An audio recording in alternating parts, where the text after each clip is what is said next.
ஷெனாப் நதியில் கட்டப்பட்டுள்ள சலால், பாக்லிஹார் அணைகள் திறந்துவிடப்பட்டுள்ளதால் பாகிஸ்தான் பகுதிகளில் வெள்ளப்பெருக்கு ஏற்படும் அபாயம் நிலவுகிறது. காஷ்மீர் தாக்குதலை அடுத்து இந்தியா பாகிஸ்தான் உறவுகளில் பெரும் விரிசல் ஏற்பட்டது.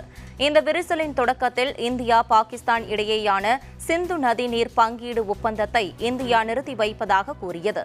இந்த சூழலில் ஷெனாப் நதி பகுதிகளில் திடீர் கனமழை கொட்டி தீர்த்த காரணத்தால் ஷெனாப் ஆற்றில் நீர்வரத்து மிகுந்துள்ளது. இதனால் அணைகள் நிரம்பி வெள்ளம் ஏற்படும் பேரிடர் ஏற்பட்டுள்ளது. இதையடுத்து அணைகளில் இருந்து தண்ணீர் திறந்துவிடப்பட்டுள்ளது. ஜம்மு காஷ்மீரின் ஷெனாப் நதி மீது கட்டப்பட்டுள்ள சலால் அணை மற்றும் பாக்லிஹார் அணைகளில் 5 மதகுகள் வழியாக தண்ணீர் திறந்துவிடப்பட்டுள்ளது. இதனால் பாகிஸ்தான் பகுதியில் உள்ள பஞ்சாப் சமதள பகுதியில் வெள்ளப்பெருக்கு ஏற்படும் பேரிடர் ஏற்பட்டுள்ளது.